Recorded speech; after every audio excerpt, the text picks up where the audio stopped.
আসসালামু আলাইকুম রহমতুল্লাহি ওয়া সবাই কেমন আছেন? আশা করি আলহামদুলিল্লাহ সবাই ভালো আছেন। সমস্ত প্রবাসী ভাইদেরকে হাজারো লক্ষ কোটি সালাম। এবং দেশে এবং দেশের বাইরে যারা দেশের জন্য, বাংলাদেশের জন্য, বাংলাদেশকে ভালোবেসে দেশের জন্য নিঃস্বার্থ মনে কাজ করতেছেন এবং যারা পরিবারের জন্য নিজের সমস্ত স্বার্থ বিলিয়ে দিয়ে নিঃস্বার্থ মনকে পরিবারকে ভালোবাসা জীবন যুদ্ধ করতেছেন পরিবারের খুশির জন্য, তাদেরকে হাজারো সালাম। একটা দাবি ভাই, আমরা যারা প্রবাসী আছি, অধিকাংশ প্রবাসী কিন্তু একটা সময় বিদেশ থেকে যাওয়ার পরে নিজের স্ত্রী সন্তানদের কাছে, ভাই বোন এবং মা বাবার কাছে, আত্মীয় স্বজনের কাছে খুবই অবহেলিত হয়। অসুস্থ হইলে তাদের আর কোনো মূল্যই থাকে না, এবং সুস্থ থাকা অবস্থায়ও প্রবাসীরা যখন দেশে যায় তারা খুব একটা হাত পরিশ্রমের কাজ দেশে যাওয়ার পর আর করতে পারে না, কারণ অনেকটা আবহাওয়া চেঞ্জ হওয়ার কারণে, এবং সারাটা জীবনই তো কষ্ট করে।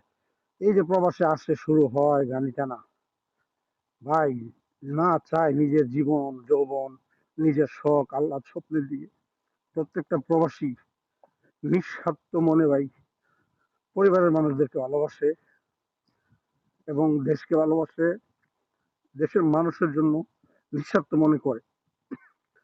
তো আমার দাবি, যদি আপনারা একমত হন, যে একটা প্রবাসী যখন দেশে যাবে তার বয়স যদি 50-এর উপরে হয়, কোনো প্রবাসীর বয়স, তাহলে তার জন্য সরকারিভাবে একটা ন্যূনতম, যতটুকু সম্ভব, একটা ন্যূনতম একটা প্রবাসী ভাতা, এবং বয়স যখন 60 হবে বা 65 হবে তখন একটা পেনশনের ব্যবস্থা করে দেওয়া উচিত সরকারের।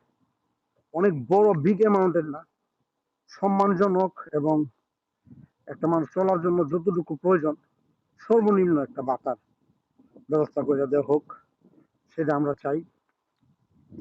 যদি আপনারাও চান এবং এই দাবির সাথে একমত হন, একটা প্রবাসীকে সরকারিভাবে 10, 15, 20 বছর বিদেশ করার পরে দেশে যাওয়ার পরে এইটুকু সম্মান দেওয়া হোক, প্রবাসী ভাতা এবং প্রবাসী পেনশন চালু করা হোক, তাহলে সবাই দাবি তুলেন, আওয়াজ তুলেন। এবং বাংলাদেশে থেকে একটা সরকারি চাকরিজীবী বউ বাচ্চা নিয়ে ঘুমাইয়া যদি বাংলাদেশের থেকে পেনশন পায় এবং তারা প্রমোশন পায়, তাহলে একটা প্রবাসী কেন পাবে না ভাই? প্রবাসীরা তো তাদের চেয়েও হাজার গুণ বেশি কষ্ট করতেছে। প্লিজ সবাই শেয়ার করবেন এবং সবাই আওয়াজ তুলুন।